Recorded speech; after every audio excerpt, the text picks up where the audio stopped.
That's bizarre. We're gonna do check here. What we're gonna do? If it's sending.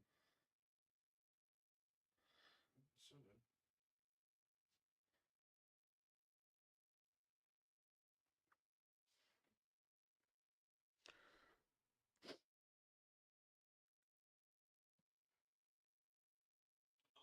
Hello. Wow. My recommended page was the very first reaction I did at the stand. I was like, for me to watch. All right, mic check, mic check, mic check. Hello, hello. 1 2 1 2. Wait for this motherfucker to catch up.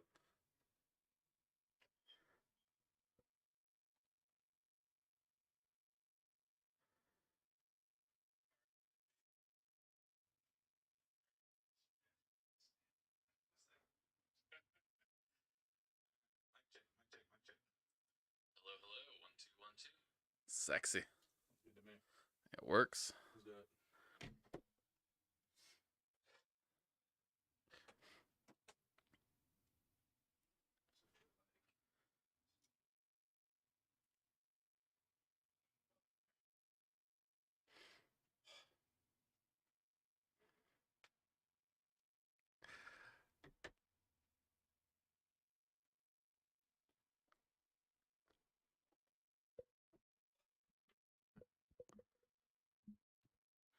So I guess there's no real preamble to it. We just kind of do it now. Yeah, fuck it. We're live. Yeah, fuck it, right? Wait until I'm on screen on YouTube, and then I can start. Make sure I'm sitting right.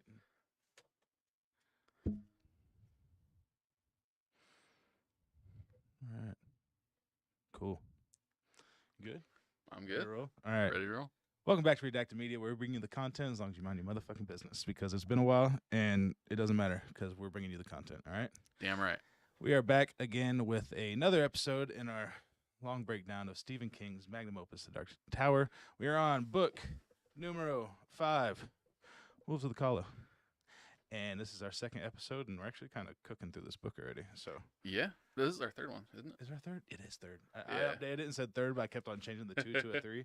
So I just kept Gotcha, on thinking gotcha. second. So yeah, our third episode. So we're here. You're here. If you're here live, go ahead and participate. You know, we like that. It need as most help as we can get. So but anyways, we are on part 2, correct? Yeah, we are on part 2, Telling Tales, chapters 1 and 2. Yes. Which did anything happen? I mean, there's some So, stuff happened, but Chapter 1 had a lot more stuff going on. yes, Chapter 2, it kind of felt like, yeah, nothing, not a whole lot. not a whole lot. And I was kind of reading it yesterday again. I was like, God, this is not a great read. Like it's kind of some setup for sure. For sure. It seems like he might be, as I'm rereading this and with a critical eye, the King might be a little long-winded in his exposition, just setting the stage for everything. Seems to be what he really enjoys doing. Yeah. But I think with any fantasy novel, that's what you're going to get into. You know, that's kind of the curse of the fantasy genre, Oh, absolutely. is that people love to talk and to show you this world that they've made, you know. Stormlight Archive books are never less than 1,000 pages. And it's just setting it up, ain't it? It's just like, well, there's probably some story there, some good stuff. Oh, there's a lot of good stuff. Okay. Like, but yeah, the first book people complain about a lot because it is kind of like a lot of world building. Yeah. But also, it's like one of the most alien fantasy worlds I've ever read. So like, you kind of got to take some time to describe the planet. Hell yeah. Go ahead and like our own stream. And you Oh, guys hell should do yeah. the same if you're Definitely. watching this. I like it. Smack that like button. Turn on the noties. I don't even have notifications Ring that bell. on my own. Oh my god. Oh no, they are. Wait, disabled. Turn them on. Oh, this is for fucking iOS. Stupid. Fucking stupid. All right. Anyways, Roland, Kotet, what are they doing? Let's talk. All right, so chapter 1, The Pavilion. After what Eddie calls Toadash number 2, because that's what the fuck it was, the group gets on horseback and starts riding towards town. On the way, Jake asks if he can stay with Benny the Kid while they're in town, and this kind of makes Roland sad that he feels like he has to ask, but of course he says yes. They make their way to the Minecraft server that is Calla Sturgis, and Eddie gets a bad vibe as they ride into town. Mm-hmm. But the people gather around, and the quartet all takes turns introducing themselves. Roland has stage fright, though, so he makes Eddie give the big old speech. And then they have a huge feast of the world's largest potluck. But everyone's partying and singing and dancing, and eventually Roland takes the stage and puts on the show of the night, dancing and singing about rice and jizz. But with that, the party ends and everyone turns in for the night. Great synopsis. I Thank love you. it. I ever write a book, you're writing the synopsis for the back, all right? Hell yeah, hell yeah. So, right off the bat, like, one of my first notes that I took when I was reading this one, I was like, shut the fuck up, Eddie. He's like, well, that's what I'll call Toadash number 2. Yeah. Oh, yeah, because it's your second time doing It's your it? second Like, time doing it, right? Yeah. it's a real clever name, buddy. Yeah. Great job there. Great way to market it. Good job, Yeah. buddy. That's funny. I had a that reincarnation was underlined because I thought it was an interesting little paragraph. I'm gonna read through it and see what the fuck I was talking about. Yeah, I actually put some notes about reincarnation, too. Go ahead, so. you start. So I have a few bullet points. Because, I think last time or maybe the time before, I was like, oh, they're kind of like echoes of previous things. And it's kind of seemed like maybe there's some sort of cycle or something. But so my bullet points were like, they all knew how to ride horses already, as if they had done so before. There's a thing where Eddie's like, if I told Jake I expected Oi to trot along behind us like a sheepdog, he'd probably say, no, he always rides like this. He might not, but he'd think it. And then he has a thought of being like, I can't possibly be from Roland's line. Like, there's no way I'm from the line of Eld. But, like, I mean, in canon, King Arthur has a lot of bastards, so, like, it's not impossible. And I don't believe Roland is like the direct last name, right? In stone, descendant of the line of Eld. He's just like, yeah, you were one of his offspring, right? So, and then there's a line after Eddie gives like the big speech where he says, "So now you know you are," he thought, "Roland of Gilead's mouthpiece." And yet, was that so bad? Hadn't Cuthbert Allgood had that job long before him? That's what I'm wondering, if reincarnation is more of that Roland is done with a group. He's done this A-team. He's done this heist before, okay? Right. Yo, if you tell me the Dark Tower, the heist story, I'm fucking pissed. That'd be amazing. I can see the argument, but I don't want to hear it, okay? That's funny. So join our Discord server and tell us why it absolutely is a heist. You son of a bitch. I'm in. Oh, no. But what did you have underlined? Just the word reincarnation. Oh, I gotcha. I read this at work a lot, and it's usually just like a fleeting thought of like, oh, yeah, that'd be cool to talk about. And it's also been like literally a month since we've recorded. So Time's fake. Yes. But yeah, I have no idea. And it's the second page in, and I didn't start all the way back here. I started about where Eddie had his speech. That's why I reread yesterday. Yeah. And I was like, okay, I know what's going on, but I have no idea what the fuck my notes mean. So bear with me here, guys. I'm going to try to bring you guys some content, but mind your business while I'm doing it, okay? Damn right. I also had Elvis Presley underlined. It said a twin. Yeah, I was like, I got to write better fucking notes to myself. This is ridiculous. Well, because they said something. Elvis has a twin brother. Yes. I think they mentioned that somewhere in here. Oh. And twins are kind of the thing around here. So that I don't remember exactly. Maybe, how that came yeah, up, it looks like he's just saying that Elvis Presley had a twin. Yeah. And didn't, and he died. Or I don't know if he made it. I don't fucking know. Yeah. But yeah, that's all I was going here. But just the fact they're bringing up twins again. Oh, absolutely. And we talked about like the distance here being strange. I don't remember if this was last time we talked about this, but it was when they reached the pavilion, Eddie later put the number present at 700 or 800. When he first saw them, a mass of hats and bonnets and boots of work. What he's talking about the size of the people there, right? Right. And then I was remembering that these people are spanned over 6,000 fucking miles in the Callas. I thought this was just the people from Sturgis. That's what I'm saying. How many fucking people are there then? Okay, gotcha. If it's this fucking densely populated. Okay, areas, yeah. I mean, it might be sparsely separated, but how many people are there in the Callas? Because if Yeah. they're taking one of every set of twins from the there's a whole population down here. It's not just like it's not Toll or not Yeah. Toll. Yeah, Toll. It's not Toll. You know, Yeah. it's just Not Toll, not Lud. yeah. It's like no, just a whole basically a country down there doing their own shit that are spread out because of lack of resources. You know. Yeah. And that kind of blew me away. Those number things always interest me when looking at this fantasy. The world he's trying to build and the size of it. You know, 'cause still having 6,000. Holy shit, 6,000 miles. What did we do the math? It was like L.A. to New York. Was about it. That sounds about right. Yeah. Yeah, that's crazy. So let me see. Why did I? Oh, so I made that Minecraft joke Mm-hmm. because they come out of the forest and like they're kind of like on higher elevation, looking over the whole like all of Sturgis, Mm-hmm. and like I've got here, you know, they've got the forest behind them. Then off in the distance, they have like a wide river. Next to the river, there's like a tropical area with palm trees. Mm-hmm. In another direction, they see rice fields. And then also in the distance, there's a desert. Yeah. And then they can also, you know, see the thunderclap from where they are. Mm-hmm. So it's like there's just like a million little biomes going on around here. And I'm wondering, does King do a good enough job getting us in that mood? Because everything that I read in this, they're in a fucking western dusty town. They're in Tombstone, basically. You know. See, the way I was imagining it is kind of like more of a typical fantasy village, like because like we know that they're no longer in like a deserty area. Mhm. Like, you know, it might not be super like healthy ground and everything. Yeah. But you know, I mean, they're able to grow their ice. They've got the big river. They were just walking through the forest with all the trees and everything. Yeah.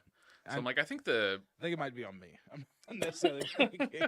I just be me not taking in all the details and creating the world in my mind because I'm always stuck in the desert whenever I read this this story. So, which I totally get because you know, like the first while of the story, like it kind of really drives that home. Yeah, for sure. We got to whenever they're doing their introductions at the whenever they're doing the introductions in front of everybody, and they're all doing their bow, right? Mm-hmm. And Roland introduced himself as Roland of Gilead, son of Stephen, the line of Eld. Eddie gets up, says he is Eddie of New York, son of Wendell, at least that's what Ma always claimed, and the line of Eld, the quartet of 19. Okay. Yeah. That's interesting. And they double back with that, like, well, that was kind of fucking weird. Why'd I say that? And after Susanna gets up and does the same thing, Jake comes up and says that he's Jake Chambers, son of Elmer, the line of Eld, quartet of 90 and 9. So different quartets. Yeah, I thought the 90 and 9 was like, I remember there was that thing earlier about like the parked her truck in 99 or whatever. Yeah. But I'm like, where is that coming from that it left such an impression on Jake? Interesting. And it's not like anybody here is from 1999. Right. That's what first thing I thought. You know, I could combine them 1999. Okay. Yeah. But I don't remember why this is so big. And they all have the same reaction. Like, what the fuck are we talking about? Yeah. Why are we introducing ourselves like this? And we're going to go ahead and say that Oi obviously has the best introduction. Saying, like, if you're afraid that this show is going to make money, you lean into Oi. Yeah. And you sell the fucking shit out of figurines, whatever you can. Because if it gets any I'd buy a Oi Funko Pop. Yes. Maybe I'm looking like a plushie. That too, yeah. Like anything with Oi on it, him trying to bow is amazing. Yeah. He like gets up and bows. He says like his name. I can't remember what else he says. Exactly say? He says, Oi, Eld, thank you. Yeah. And like he does like the little bow, and I'm like, that's so cute. And oh man, I didn't care for Oi the first time around, but all these little moments kind of were like, you know, whatever, it's a little fucking dog. Yeah. But thinking of it, if it were to go on the screen, this is what you need to lean into. Yeah. If fucking Grogu can have all these people obsessed with him. Right. We can have a little dog. This is your Grogu. This is your baby Groot. Yes. Absolutely. Yes. And hopefully if they do it, have enough money by probably season 3 or 4, whenever this happens, to have a good Oi. You know. Oh yeah, Oi will take a little while to show up, huh? Yeah. Well, depends on how they're gonna tell it. You know. Yeah. It's goddamn. Is it Flanagan? Is that the guy I've been fucking hype about? Yeah. There's like 2 of them that I really like that do Stephen King adaptations. Flanagan, yes, yeah. If that guy, he's great. I almost think it might be a smart decision, like, to kind of ignore part of the books and just have, like, when Roland finds Jake in the way station, to have, like, Jake found Oi somewhere out there too. Ooh. Yeah, that they're just already together. Yeah. Can you imagine Oi whenever Jake drops? That's gonna be heartbreaking. And you think he's gonna be there with Roland? That'd be kind of a good little Mandalorian Grogu. Like, Yeah. I don't care for this thing, but it's with me. Yeah, but it's following me, and Yes. I'm not gonna hurt it, like, it's because why would I? But like, I'm not gonna care for it. Yeah, it's like it's here, you know. Yeah.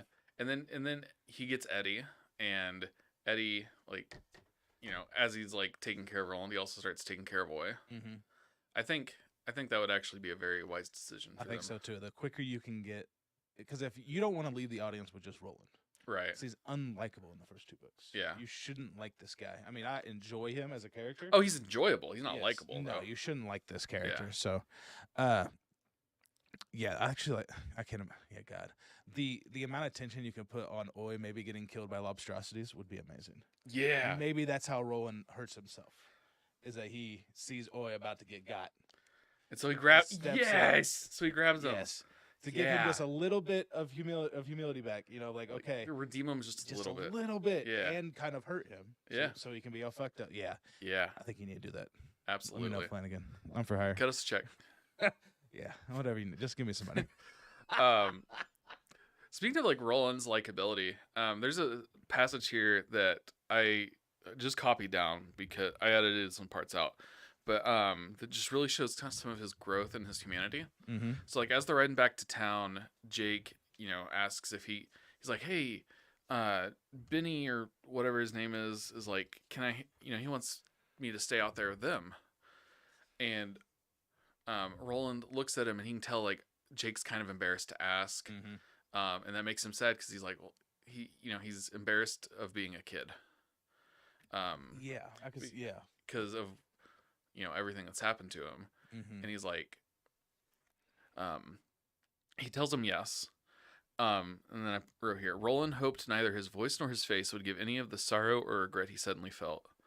Here was a boy who was now ashamed of being a boy. He had made a friend, and the friend had invited him to stay over, as friends sometimes do. Benny had undoubtedly promised promised that Jake could help him feed the animals and perhaps shoot his bow or his bow if it shot bolts instead of bows or instead of arrows.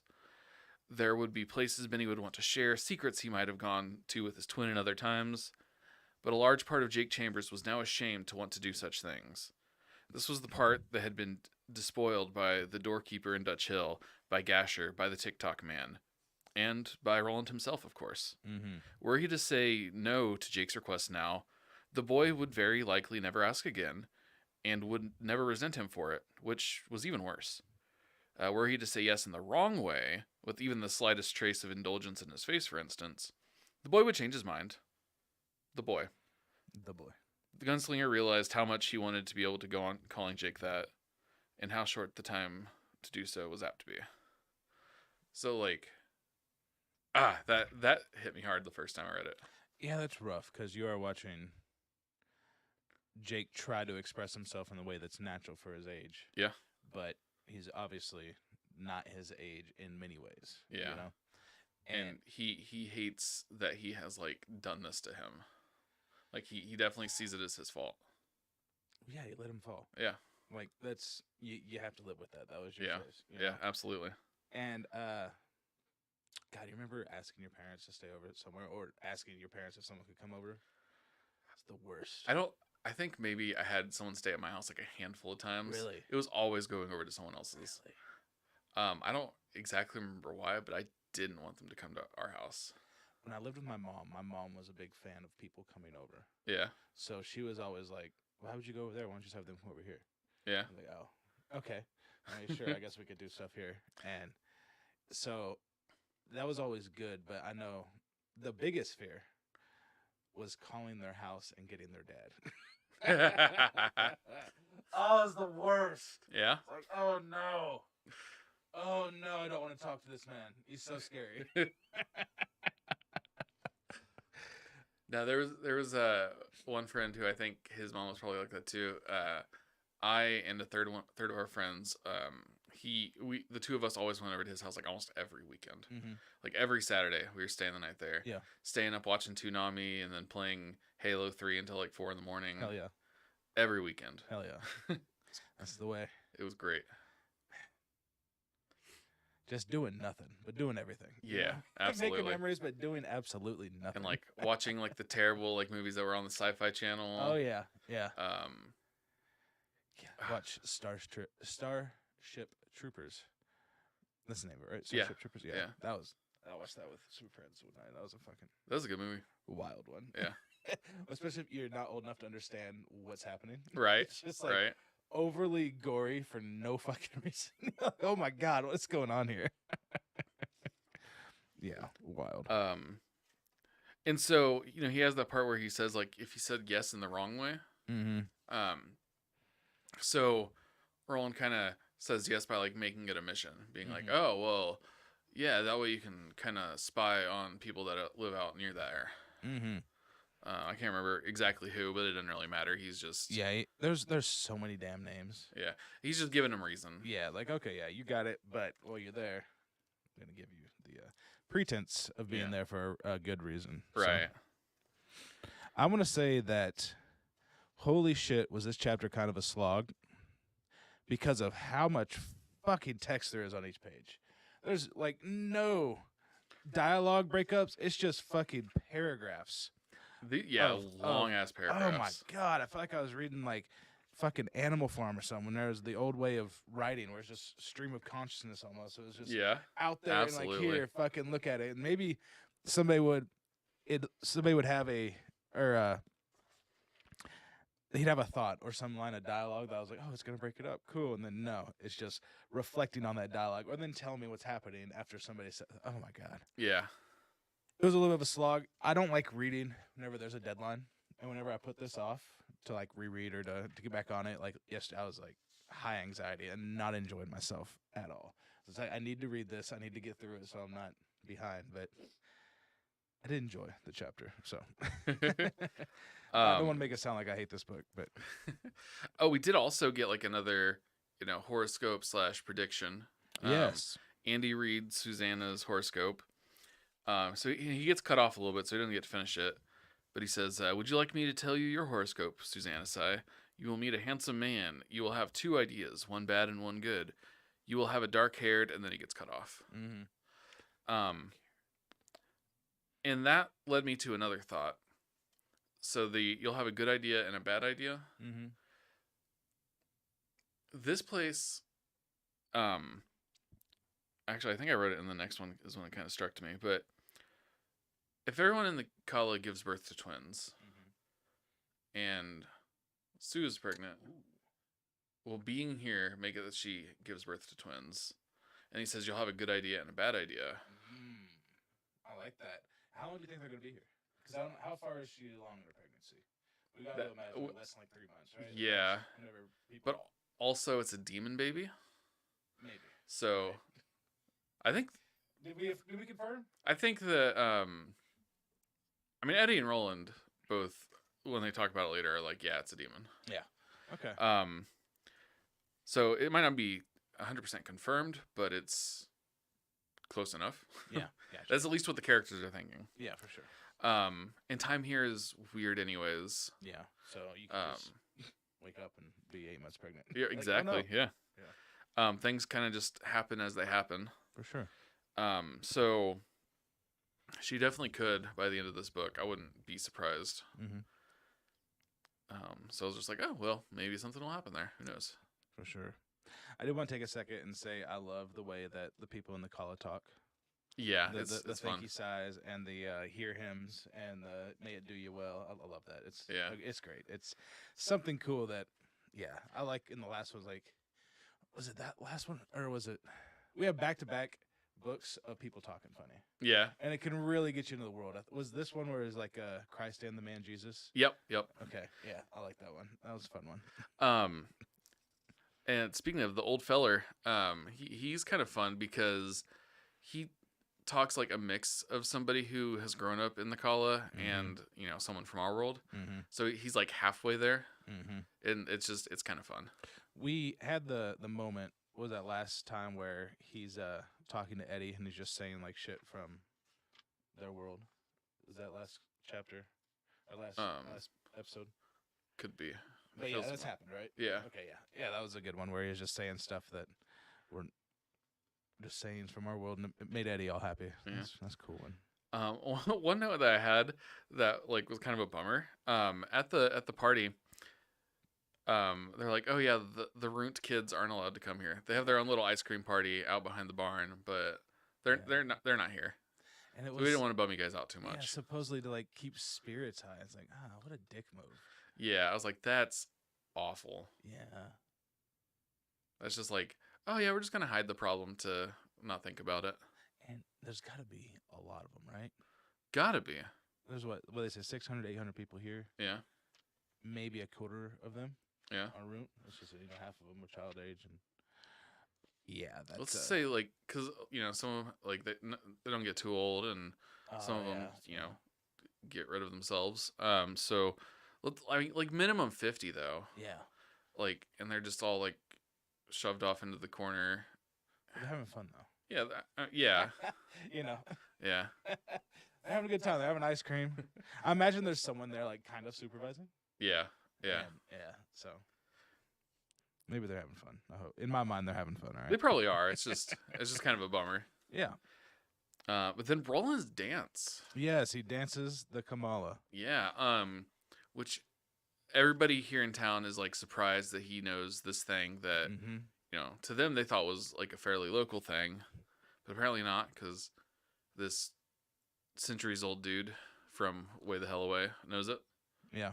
And he's like, it kind of feels like he's almost doing a tap dance the way they describe it. Yeah. And it just gets like faster and faster, and it eventually like the dancing and the singing gets so fast that Eddie's like, it's like he's an auctioneer. I can't understand a word he's saying anymore. It's going so fast. Yeah. But all of the people in the crowd, like they're like, yeah, they're into it. They know exactly what's going on. Hell yeah. And where they compare like rice to a whole bunch of shit? Throughout the whole thing, man. At one point, like the people in the crowd just start chanting like, "Come, come, come." Yeah. And like we get a little POV from Jake, and he's like, "Oh, they're talking about jizz." Like he just says it. Yeah, it's King has some moments of doing weird shit like this. There's a moment in The Stand whenever they're talking about. There's this old lady, Mother Abigail is the character, and she's talking about whenever they used to like grow corn on her farm. She's like 109 years old, and it's like 1980, so she's been around, right? Okay. And they're talking about like the smell of growing corn is like the smell of jizz, and it's like, this is fucking out there. And she just like doubles, triples, quadruples down on it, and it's talking about like how the smell is similar and how she's had kids, but she's outlived them all because she's so fucking old. And it's crazy. Farmers, write in. Let us know. Yeah. Does the corn smell like jizz? At any point in the process, maybe not the whole time. Is it depending on how much corn you eat? Is it kind of like you eat asparagus, like your pee stinks? Like the people who drink pineapple juice so that they're sweeter. Yeah.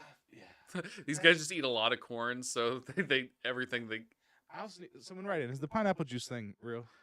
Is that real? Let me know. I'm interested.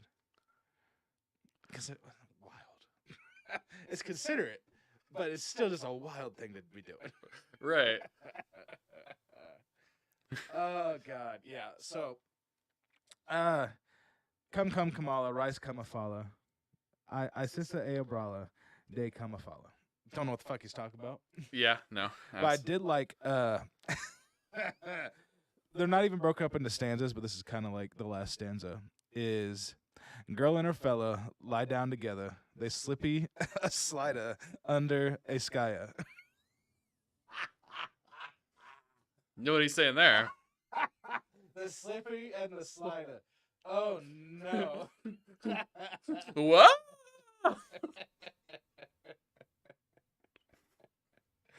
Oh, we're immature. We should. Yeah. Oh, it's out there, man. That's pretty wild. Yeah. The slippy and the slider. The slippy and the slider. Come, Kamala Rice, come a follow. Yeah. Did you read or did you audiobook any of this? I read this one, yeah. Okay.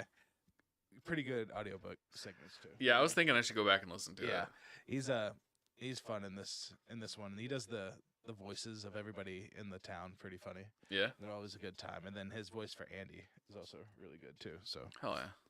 we got anything else in this chapter? I don't believe so. Let me see. Oh, one thing I put a note of, it's not a big thing at all, but Roland talks about how some of the kids are playing this game called Mumbledy Pig. And they're basically just playing chicken by throwing knives at their own feet and Hell trying yeah. to see how close they can get. Yeah. Like, what the fuck? Good times. Yeah. Oh man, what was it? I don't know if it was a show or some kind of video game or book that I read that was instead of playing Russian roulette, you play chicken foot. You play with a magnum, but just point at your foot. Shit. No thing. You know it's blowing your foot up. It's not shooting a hole through it. Yeah, It's absolutely. growing, and you will have a stump. You know. Yeah. Don't play Russian roulette with semi-automatic pistols. Jesus Christ. If you do, go second. There's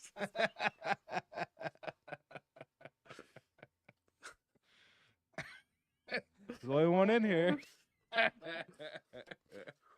Oh, Yeah. oh God. Okay. Oh man. Okay. All right. So chapter 2. Ooh, I had one. Oh, Actually, yeah. sorry. Okay. No. I did have underlined. Was we already established that Callahan's from Salem's Lot, right? Yep. That's not a spoiler. And they ask him if it's ever sent him Todash. And he says twice, once to Mexico, a little town called Los Zapatos, and once, I think, to the castle of the king. I believe I was very lucky to get back that second time. The first one is where... I should have looked into that. That makes so much sense. Yeah. The first one was the town of Mexico, Los Zapatos, the shoes, that's what they're saying. Yeah. Is where Salem's Lot begins. Because it actually begins Oh, okay. kind of at the end of the book. And Okay. it's where the main character of Salem's Lot and the boy that make it out of the town, like 3 people make it out of Salem's Lot. Callahan, the man, the boy. So 3 people you get. The man and the boy are living in Los Zapatos, like far away from Maine as they can fucking get to stay away from these vampires. And they get pissed off enough that they decide to go back and like kill the town. All right. Okay. Yeah. And so maybe Callahan had a little bit of an influence in that. I've never really connected it like that, but like they kind of just have been. They both joined like the priesthood down there, and they both don't speak Spanish, but they're trying to get back. So like these things are demon, evil shit. So we need to prepare ourselves with any way that we can, to get better at this. Right. Yeah. And I wonder if Callahan had a little bit of influence with getting them back there. That's just kind of hinted at here, because it's not really in the book that there's like an extra presence there. Yeah. But with Callahan being the religious type. And, yeah, it was just a really cool thing that I saw there. Then the Castle of the King, what the fuck is that?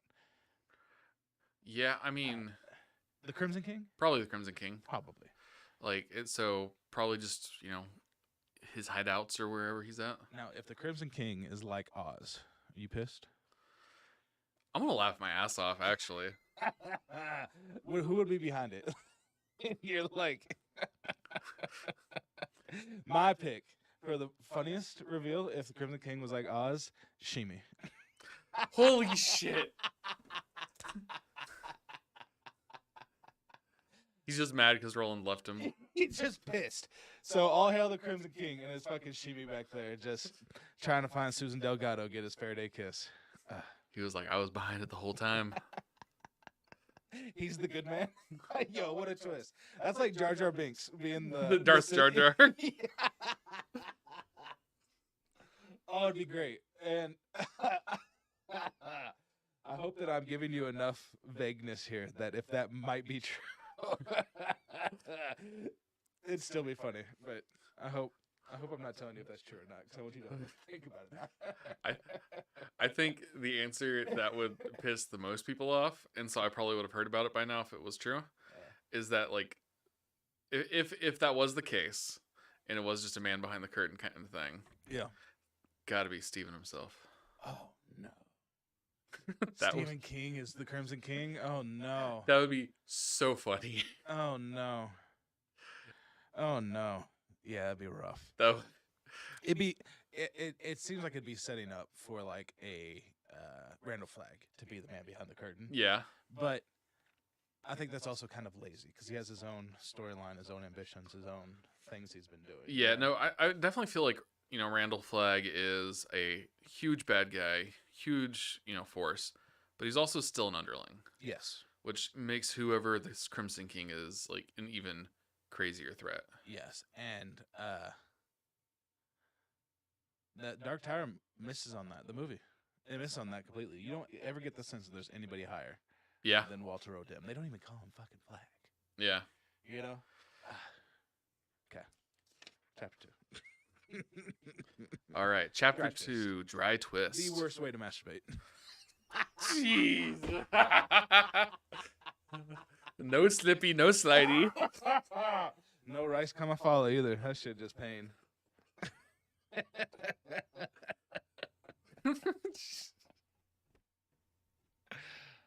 All right. All right. So Roland wakes up sore and stiff from the dance, finally admitting to himself that he's got the bad arthritis. Real bad. Fantasy arthritis. He's maybe got a year left before he can no longer walk. But as everyone wakes up, Roland asks Father Callahan for a map of the Calla. Old feller sends for someone who can do it because he can't make it. While they're waiting, Roland pulls Eddie aside to spill the tea about Sue's babby. Eddie's like, I have noticed that there's some things going on. It's kind of weird, but I accept what you have to say.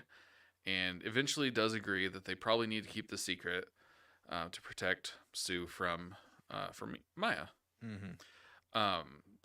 And then some twins that Roland thinks are just really, really beautiful. Just the most beautiful creatures in the world. They show up to make his map. And then before long, Callahan takes the group to the church to tell them his story. And that's where I wanted to... I remember why I made this a short read was because I didn't want to break up the Priest Tale. Yeah, because I remember we were talking about that last time, and we were like, well, this is Priest Tale Part 1 and Part 2. Yeah. And that would be long to read both of those and this. Yes. So, yeah, this is... Yes, I remember this. This is a good chapter, so I'm all right with not having much happen here. One thing I did want to say that I did have highlighted here was that after...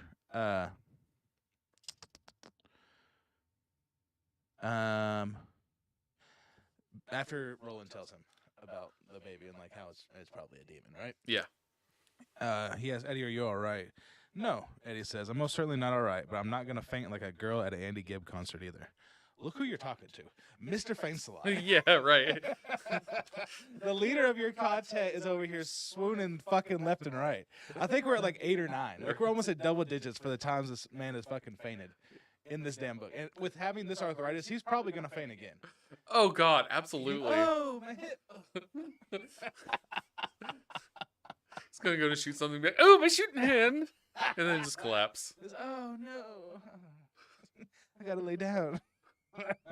You think Roland grew up with those like what are those couches called? They're like the fainting couches. Fainting couches. Yeah, that's why it's like so ingrained in him. Oh, speaking of Roland fainting, yes, we had like a faint fake out last chapter. Did we? Because after he does his like his come Kamala dance. Yeah, after he does his whole song and dance, yeah, he like kind of like stumbles towards the edge of the stage and like kind of like curls into himself and falls off. Yeah, and Eddie like and Susanna think like, oh shit, we gotta go check on him. Is he okay? And then someone who's by him is like, oh no, it's part of the show because he's like crowd surfing. Roland swayed, sweat pouring down his cheeks and brow, and tumbled off the stage into the crowd. Yeah, that's basically a fake. Yeah, like, fuck what you said. and like he's doing it on purpose. Like it's part of the whole thing is like a crowd surf, I guess. Yeah. But like at first Eddie's like, "Oh shit." He's like, "Oh shit, my boy. I gotta go get my boy."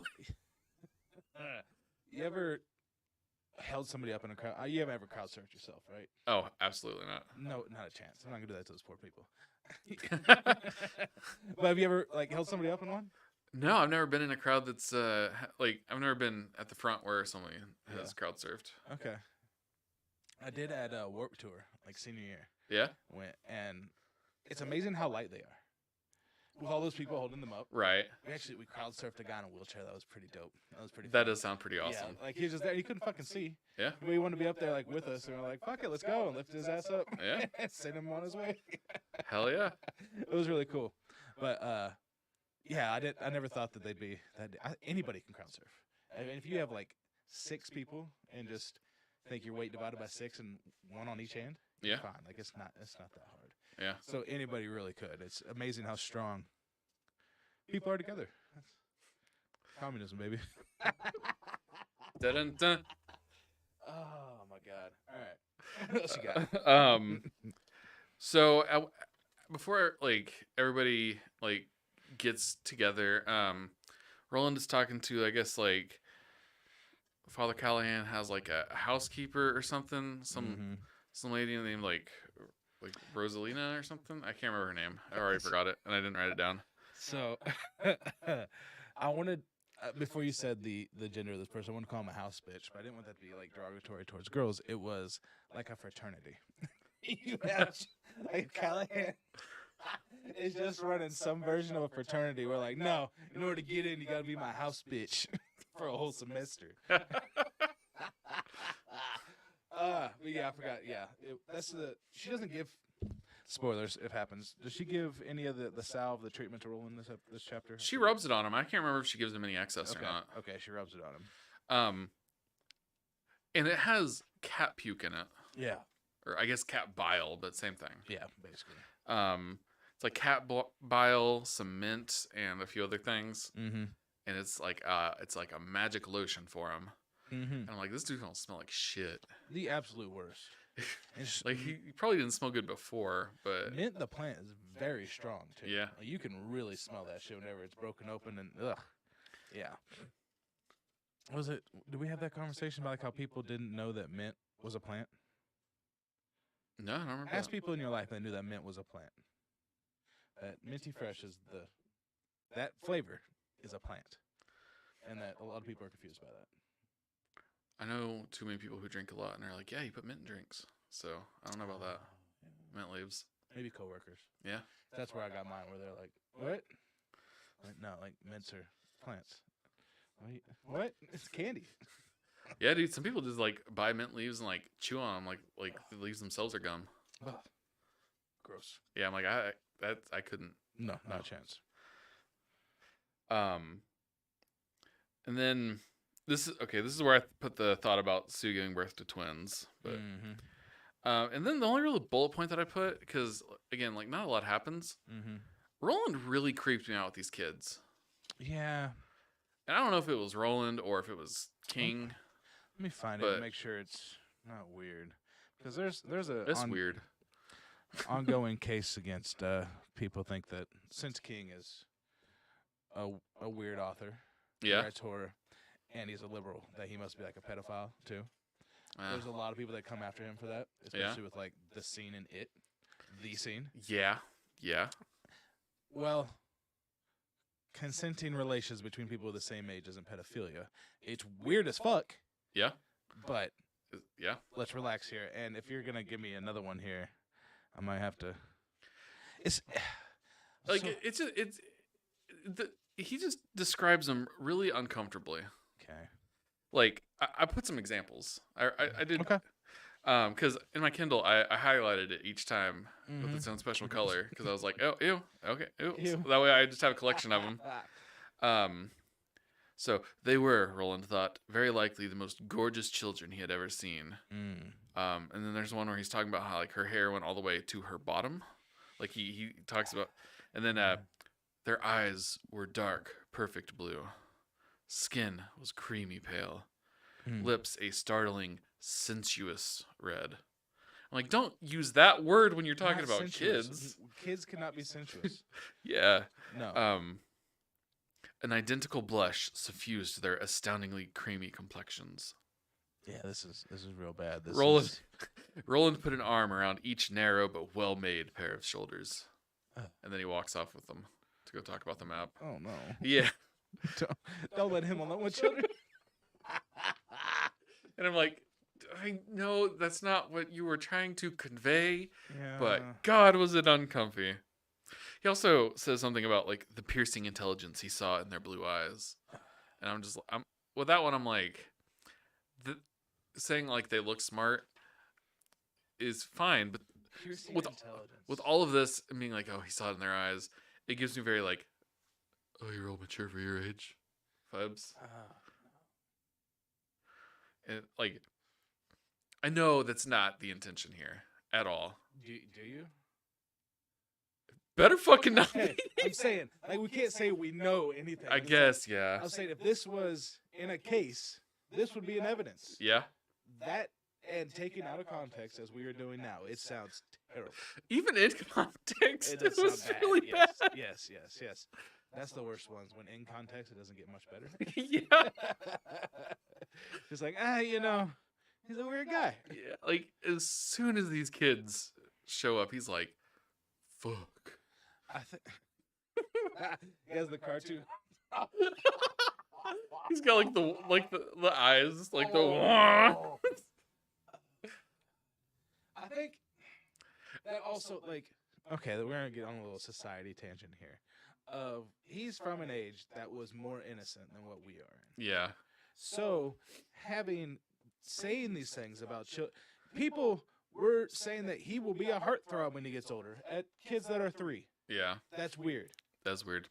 But it happens. Yeah. It's said, the fact that people are wanting to like ship children together at young ages is like, oh, maybe my daughter will marry your boy or whatever the fuck it may be. Yeah. It's weird.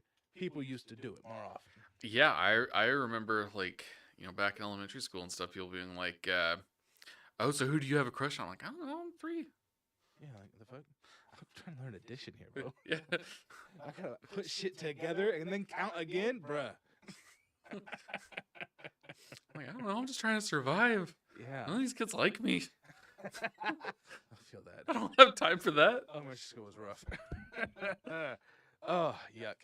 Yeah. Oh, no.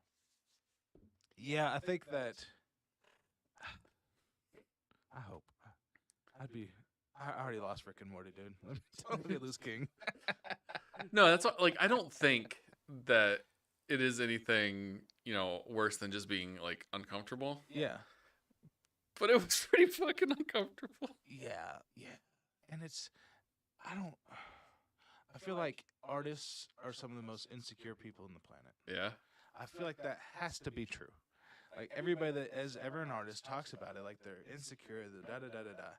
And the fact a man can write that, reread it, get it edited, and still keep it in is insane. Yeah. Yeah. And maybe this isn't as bad, but like the it scene. Like, there is no amount of justification in the world for that. The only part I've ever heard him say on it that is kind of stuck with me was that he said, I also killed a bunch of kids in that book and nobody had a problem with that. I was like, okay, that's an interesting way to look at society and kind of hold the mirror back up.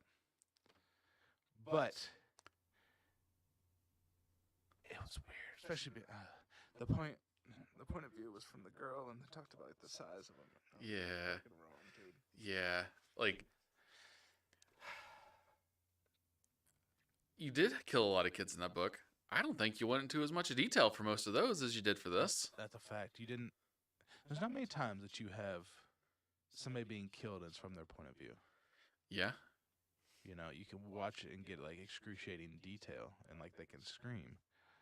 But the little things that you would feel or know or hear, whatever. Yeah. They don't really get into. So maybe you could have said that they like. And it went on for way too long. We just had a whole goddamn in the book. We had a whole goddamn scene of 2 characters biting each other's tongues and trying to get the other one to laugh, or whatever the fuck the whole thing was, Yeah. right? Yeah. We have this supernatural way to connect. Why do we have to take it to the most base physical way of humans? Right. That we all think about, but not kids. You know what I'm saying? Like Yeah. with like another person, and it's like, just weird, just weird, Yeah. just weird. Yeah. And like, I don't know. I've heard that defense about the like murdering, and I know that it's supposed to be connection and bring them back to reality or whatever. Could have just said it happened. Yes, I think people wouldn't have even been as weird as that. You could have been like they shared an intimate moment between all of them, and he breaks the fucking fourth wall all the goddamn time. Yeah. Oh, The yeah. fourth page on Like- the third page. Yeah. Like that's his narration style. Is like. So you could have said, and I don't feel liberty to intrude on that event for them. Yeah. Like even as an author, that I didn't need to be there. Yeah. You could say that would have been beautifully written. Like we can, if you assume that they're gonna have a fucking gangbang, that's on you, boss. You know. Yeah. and like, even like you could just. I fully believe that like if it just happened, and like, it would still be weird, but people wouldn't be as weirded out by it. It's the fact that he went into so much detail and it went on for so long. You can go in there and cite it. You can go in there and Control C, Control V that motherfucker. That's weird. There's too much. Yeah. And it's well, now you could probably fit it in a tweet, but you didn't used to be able to. I love shot for shot adaptations. Never do that. No. Yeah. Yeah. Both versions of it have just been like that didn't happen. Speaking of adaptations, since we're done with the chapters, basically, Yeah. right? We can just kind of talk for a little bit. You got time? Yeah. Are we still good? Let me And see. like a whole bunch of time has flown by. Oh yeah. Yeah. Okay. I watched The Mist last night. Okay. And I've never seen it before, but I've read the book a couple of times because it's really good. And shot for shot remake, basically. Yeah. Very, very reliant on the source material for almost everything. There was a couple of changes, but I didn't mind them at all. Yeah. And I was surprised at that aspect of it and how true it felt. And also in the beginning, there was a painting of Roland Deschain, the gunslinger, next to a door and a roses. I was like, oh my god, I've heard of this. I've never seen it though, so I had to send you a picture. I was like, oh, this is fucking awesome, you know. That was very cool to see. And it's so clearly Roland, like, Oh yeah. Not even like trying to be subtle about it. and they don't mention it. He Is says, it in the background basically? well, he's an artist, Okay. and he's painting it, and he's commissioned to make a movie poster. So maybe in this world they're making the Dark Tower. I don't fucking know. Oh. But I was like, you ever make a movie for fucking the Dark Tower, you have to use that. You That have would to be- make that as a poster. Right. Absolutely. That'd be have so to. cool. So I've seen that online before. I've seen that art style and the rose there. I'm like, okay, you know, this is a lot of. I make thumbnails every goddamn episode, so I'm always looking up new ways to put Yeah. Like art out there. You know. yeah. Like new Dark Tower. Yeah, it's just like, okay, this is a new. Even the one today I have, it's a cartoon of Andy. and leading like a parade of kids singing the "Come Come Kamala" song. It's Oh like, no. I was like, I gotta include it. They have it on there. Okay, cool. But they also mentioned do you know anything about The Mist? Just like the very basic. So basically, the mist comes in and there's shit in the mist. And in the book, they don't really know it's just like Project Arrowhead. It's a military base. They end up fucking something up, and the mist comes in and just absolutely destroys the world. Yeah. Right? And they're like trying to explain it in the movie, and they're like interviewing these kids that came from there because everybody's pissed at them. I'm like, oh, it's your fault. You're in this fucking government lab doing shit y'all shouldn't be doing, playing God. And he's like, all we most ever heard that they were like a window to a different dimension. And then this crazy bitch says, what about a door? I'm like, oh shit. We had Roland, we had doors, different dimension. And I've always had a hypothesis that in the mist was just a door to not the wastelands, but like the land in between. Yeah. What Flag is trying to bring down in the Dark Tower movie. Because there's kind of mention of if the Dark Tower were to fall, then like all worlds would kind of combine, darkness would take over. That's the mist. Yeah. Oh shoot, I'm trying to think of. Don't they kind of talk about like like there's kind of like the space where it is from. Mm-hmm. There being like just other fucked up creatures like that. Like, Well, I don't what. not that level, but like So what canon are you using here? I don't remember. Like in the book, it's from outer space. He's an yeah. alien. Well, it's she actually lands on Earth and like fucks up Derry. Oh, I thought it was like An interdimensional thing. Yeah. I think it might have some aspects of it, but because the turtle and the turtle. Yes, I don't fucking know. I don't know. That's where there's. I'm hoping that in this reread I get a little bit more insight into this and be like, okay, I'm understanding this a little bit better. Even the little thing of seeing that Callahan might have been in Zapatos or whatever. Yeah. Okay, that's kind of a cool little layer they're adding in here because I don't really know enough. Every book that I read, I think, can this have any connection to the Dark Tower? Can it clear up anything? Yeah. See, this weird. The turtle is a really cool thing. I like to okay, it's basically that Earth's version of God. Is what it is, and that's also part of a portal. And I'm like, there's so much. I feel like he's kind of leaving here in this sandbox and not exploring. Yeah. And I wish he'd go back. Another Dark Tower book would be amazing. It doesn't have to be with any main character, just something. Just write us a like encyclopedia of all of your shit, Mr. King. He has one, Dark Tower Wiki, and he helps with it. There's a whole bunch of shit on there. Oh shit. But don't go on it. Oh, absolutely. Everything on there tells you like character status and everything, like who they align with. Like so, if any type of spoiler is gonna be there. But yeah, there is one. I know he contributes, and that's very cool. He's one of those guys that like the art isn't mine after I publish it. So like whatever you believe is what you. Yeah, very hands off death of the author kind of thing. Tell me what is going on here, because I like what you think. I don't like what I think. If I like what I think, I'd be fucking right. Like Sanderson has this huge like interconnecting story that he's writing, and he has like basically his own internal wiki for everything that like he has like decided and everything that's come up, like all the back, like everything that you would need to know. Like he has already written down, and he actually has like someone on staff at like his Dragonstill Productions or whatever that like fact checks everything that he writes to make sure it like he basically has like a full-time wiki editor. Yeah, that's cool. On staff, and I'm like, that's good because I hate when like shows will contradict themselves. Yeah.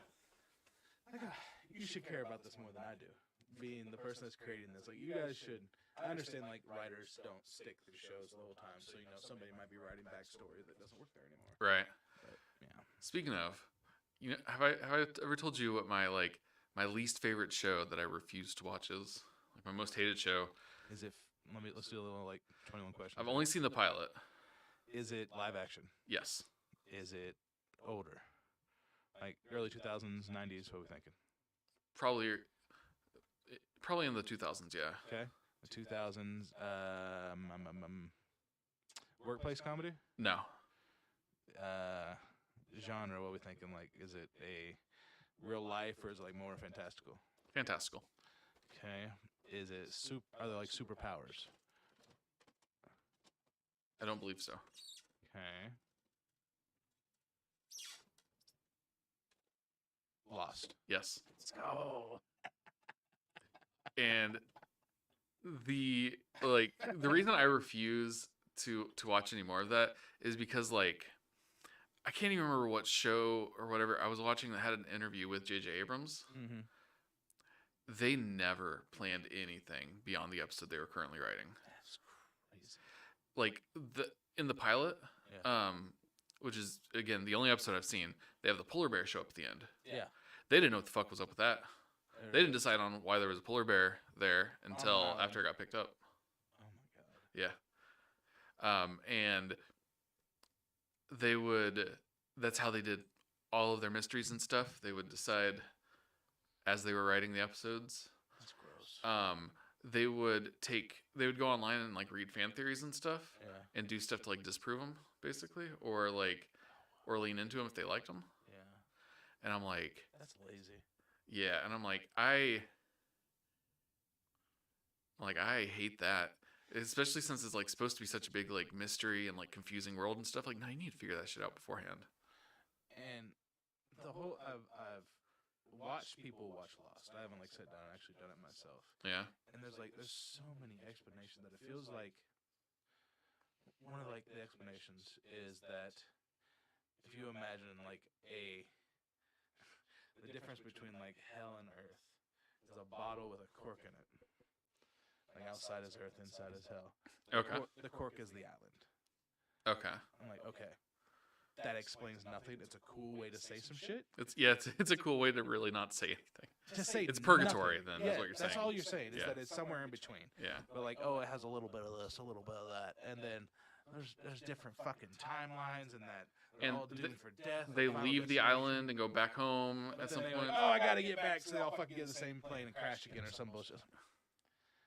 Bad. Yeah, everything Bad I hear show. about it makes me be like, I could not watch Yes. this show. No, thank you. Yeah, I'm like, good on that. this makes me so mad, and I am not involved with it at all. It's one I don't ever want to.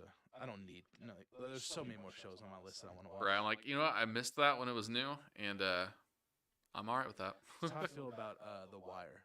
Even though I've heard it's very, very, very good, Yeah. the fact that I didn't see it while it was on is kind of pissing me off. My thoughts on The Wire are, no, I'm just fucking. I haven't seen it Wow. either. Speaking of things you have seen, because we've got a little more time to kill. People came here for content. Last of Us. We owe them some. You caught up? I haven't even started. Oh no shit! You waiting for it to end? I need. So you obviously know enough because of TikTok, Yeah, but you haven't started. I haven't started. No. Because the person whose HBO Max account I'm using, I've gotten logged out and I don't know the password anymore. I got you. And I'll send it to you. I'll send you it over today. okay, hell yeah, there we go. Yeah, I started one for this show. Yeah. I was like, I've never played the game, but I was like, after like the first episode, I was like, okay, I don't remember. Is her real name Bella Ramsey? Yeah. Their real name Bella Ramsey. I didn't remember between their portrayal in Game of Thrones or their actual name, but yeah. Yeah, I'll send it over to you today because it's great. It's a fun one, and it's funny. You've probably been spoiled on so much. Honestly, TikTok. not like, really not a whole lot other than like stuff about episode 3. Yeah. And then I've just like mostly seen like pictures, but Okay. I did play the first game when it was new. Oh, so it's not really spoilery. Yeah. To you, anyways. I don't remember a whole lot, but yeah, it'd probably just feel like retreading it, but I really want to because Pedro. But no, I've heard it's amazing. So I watched somebody play the game. I watched a streamer that I play the game through, and I'm like, okay, this is. I'm kind of getting. I didn't watch, I wasn't 100% locked in while they were playing it, but even in that little bit, I could kind of recognize what's happening, what they took from the game and whatnot. Yeah. And if you can think of each design choices and the set pieces as if it was in a video game, it's very fucking loyal. Even camera angles are like, if it's going to be action, it's in third person, it's kind of behind them. And it's kind of like, it's stationary. Oh, that's wild. It might shoot in for dialogue, but like they have one where it's like a shootout, and it stays kind of in like third person. You hear the enemies talking, but you never are with them. Yeah. So it's very much like you hear them yelling to each other. And yeah, it's absolutely like, oh wow, that's video game right fucking there. Yeah. That's really cool. No, I have seen like some people do like screenshots of like where it's been like dialogue straight out of the games and camera angles. Yeah. But really, just aside from, I know that episode 3 was a huge change. That's really the only like plot stuff I've heard about the show. Okay. That's good because it'll kick you in the teeth then a couple times. Yeah. And lastly, what we got here? How far are you on Sunny? Are you to a point where you're like burnt out? Like no, I go in and out of watching TV in general. Same. Same. But I think I'm like early to mid season 5. Okay. Kind of getting into the meat of things. They've kind of found their stride. Yeah. You had the Nightman Cometh episode, which is probably one of their more famous Oh, episodes. absolutely. You know that like it's so great. And I love that.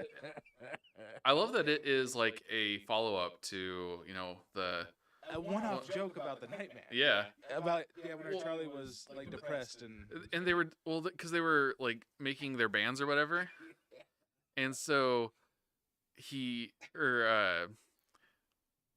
I think like he writes a song about the Nightman, and like Dennis has his like Dayman costume.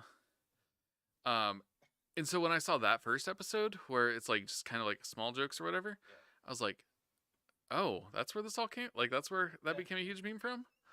And then like a couple seasons later, they did the huge episode about it, and I was like, oh no, that's it. Okay.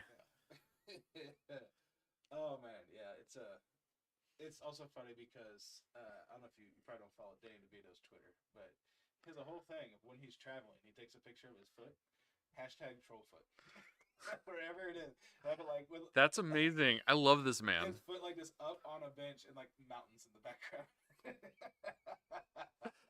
He leans so hard, and like that's where I feel like some of the Frank's character being excited about being the troll. He's like, "I get to be the troll." He's like, "Of course you're gonna be the troll. Who else would be the troll?" Who else would be the troll?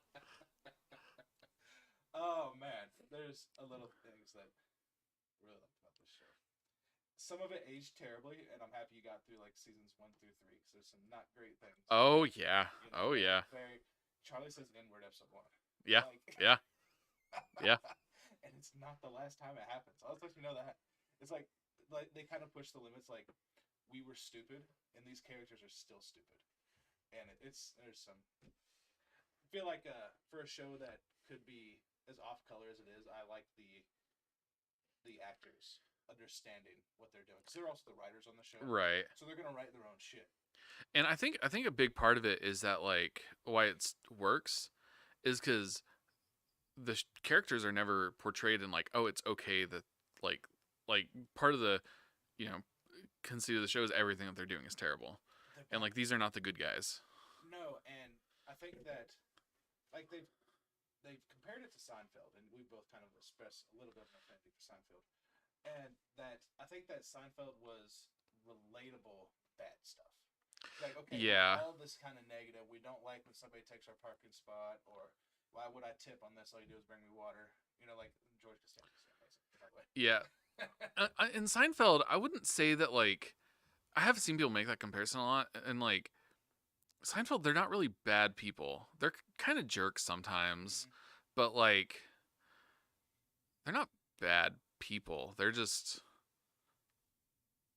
they're selfish. Yeah, absolutely. They're selfish, and they have like in their opinion. That's really it. Pretty much. But it's so much different with Always Sunny. That they're not. They will stab each other in the back. They will commit crime. They will be the most scum of the earth. And it's like, okay, that's why I like these people. Yeah. The Always Sunny crew should like be in prison for war crimes, man. Like, oh yeah, like Seinfeld ended with them going to prison. Yeah, which so wild and weird.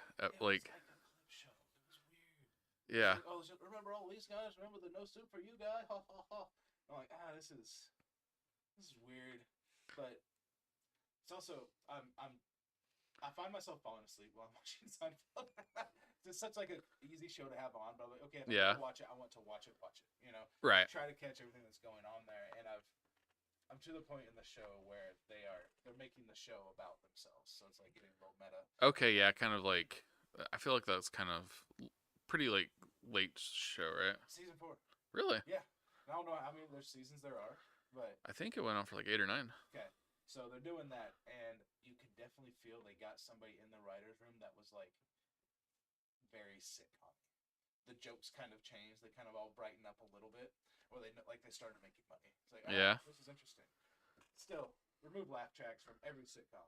I become president. That's my first order. Dude, I booted up Netflix yesterday because like I just wanted to throw something on for like background noise as I was building some IKEA furniture.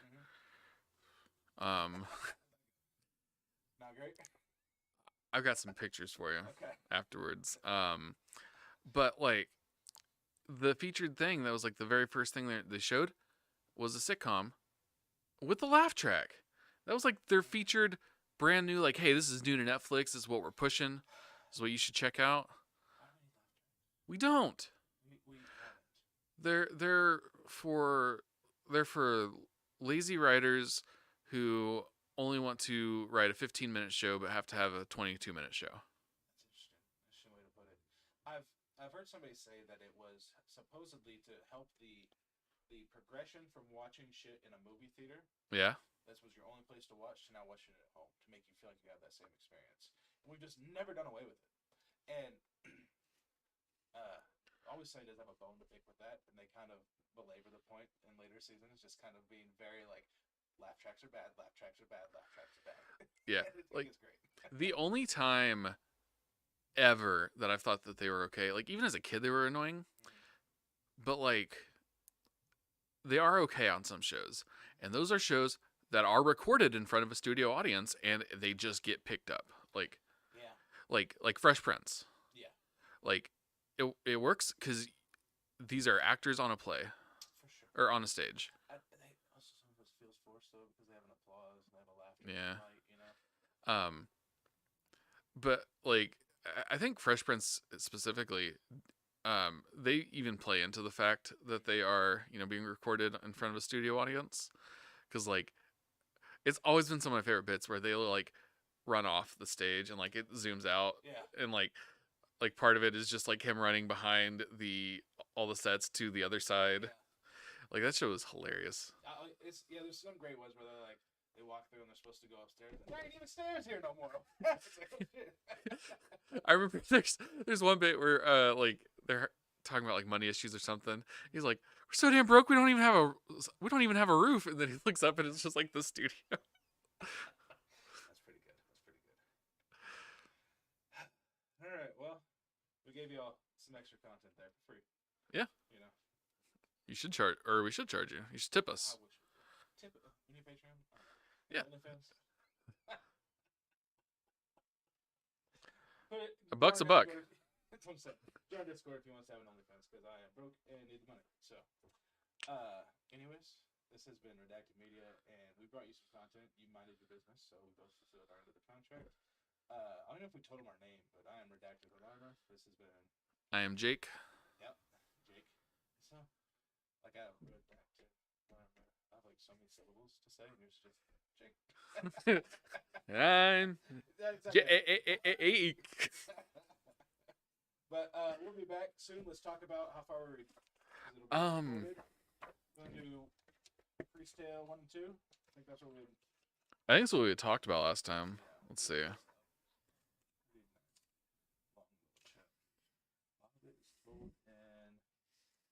italics, and I don't like that. I might switch to audiobook. Feel ya.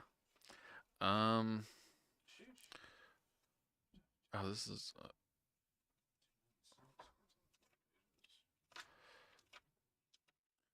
Just riveting content, I know, guys. Yeah. Shut up, you love it. The Taylor Gray Dick. All right. Well, hey, yo. So we're only at like 60 pages. If we go first two. So yeah. I'm all right with that. Chapter 3, Chapter 4. Chapter 3, Chapter 4? Up to the Taylor Gray Dick. All right. Don't remember what that is. So. Right on. Yeah. Well, I'll go put it in the Discord. Join us there too if you want to have unlimited access to me and my thoughts. And he loves it when you add him on Discord. Add him all the time. it's work. It's not sending me enough emails. So any dopamine that I can get makes my phone vibrate. Makes me happy. But what also makes me happy is y'all liking this video, maybe subscribing, turning notifications so you guys can be here live, join in the conversation. You know, I mean, they stopped by today, but that's fine because I understand. We get more content coming to us. Be a good one. Other than that, anything else you want to shout out? No, I think I'm good. I got some stuff coming up, but I will wait until those are finalized to announce them. Saying, I've had some ideas of maybe joining. Yeah. Saying, like, if I could, like, okay, I could talk about this. We talked about it today. Give me what your thoughts. So, anyways, good Redacted Media. We brought you the content. You mind your business. Shut the fuck up. Get out of here. Toodles. I'm gonna bring the damn mouse. No.